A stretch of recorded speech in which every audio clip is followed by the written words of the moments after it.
এই মাওলানা মামুনুল হক সাহেব আর জুনায়েদ আল হাবিব এই তবলিগ শেষ করলো, আমি বললাম হেদায়েতের মালিক কে?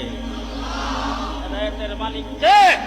কোরআন শরীফের ভিতরে আল্লাহ পাক পরিষ্কার বলেছেন, ইন্নাকা লা তাহদি মান আহবাবতা ওয়ালাকিন্নাল্লাহ ইয়াহদি মান ইয়াশা। হেদায়েতের মালিক হলো আল্লাহ। মাওলানা সাদ বলছেন আল্লাহ হেদায়েতের মালিক না। যদি আল্লাহ পাক হেদায়েতের মালিক হইতেন তাইলে আল্লাহ নবী পাঠাইতেন না। हिदायत अल्लाह के हाथ में है। हिदायत मुनकर से रोकने वालों के हाथ में भी नहीं है और हिदायत भलाई का हुक्म करने वालों के हाथ में भी नहीं है। वो तो नबियों के हाथ में हिदायत नहीं है। अंबिया अलैहिस्सलाम के जितने भी कोशिश है, हिदायत अल्लाह के हाथ में है। हिदायत सिर्फ अल्लाह के हाथ में। इन्नका ला तहदी मन अहबब्ता। अपनी चाहत से भी आप किसी को हिदायत नहीं दे सकते। इसको आप चाहते हैं मुझ से, क्या वो तालिब हिदायत पर आ जाए? এখানে আমরা স্পষ্ট শুনলাম যে মাওলানা সাদ সাহেব বলেছেন যে হেদায়েত একমাত্র আল্লাহর হাতেই। তাই আসুন আমরা হযরতের উপর আরোপিত মিথ্যা ও অপপ্রচার করা থেকে নিজেও বিরত থাকি এবং অন্যকে বিরত রাখি। নবী করিম সাল্লাল্লাহু আলাইহি ওয়াসাল্লাম বলেন, যে ব্যক্তি তার ভাইয়ের মানসম্মান নষ্ট করা থেকে নিজে বিরত থাকবে বা কাউকে বিরত রাখবে, কিয়ামতের দিন আল্লাহ তাকে জাহান্নামে নিক্ষেপ করা থেকে বিরত থাকবেন। তিরমিজি হাদিস নং 1931।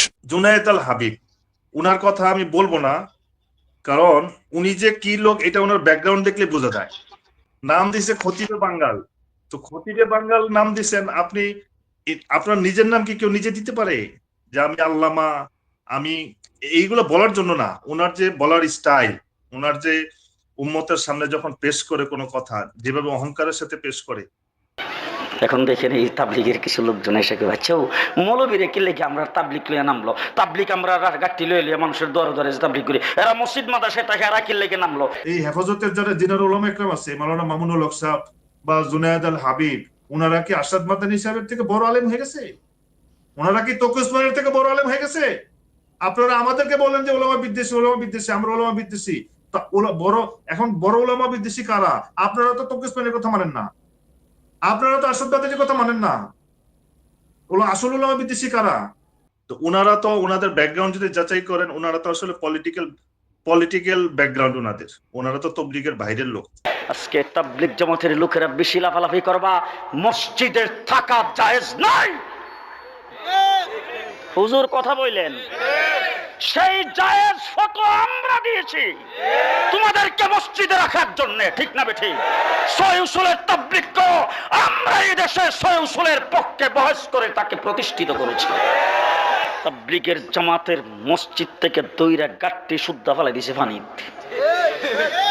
তাবলিগিরা মাথা নিচের দিকে দিয়া, আমরা লড়াই নাই, লড়াই আমরা করেছি। লড়াই কমই দেওবন্দি উলামায়ে কেরাম করেছেন, ঠিক না ঠিক? এদের দিলের উপর আল্লাহ মোহর লাগাই দিছে। এরা হক আর বুঝতেছেন এখন কোনটা হক কোনটা বাতিল। বাতিল বলছে সব বাতিল। মানুষ কাফেরের সাথে এরকম ব্যবহার করে না। ওনারা এক মুসলমান এবং এই একটা মাত্র শব্দ কি এতাত করে। এতাত করা কি ইসলামে হারাম? এতাত করে দিতে বলছে। এতাত করো, আল্লাহর এতাত করো, রসুলের এতাত করো, আমিরের এতাত করো। এখন যদি হক কথা বলতে না পারি কবে বলবো? বলে যেমন কথা বুঝছেন না বাংলা।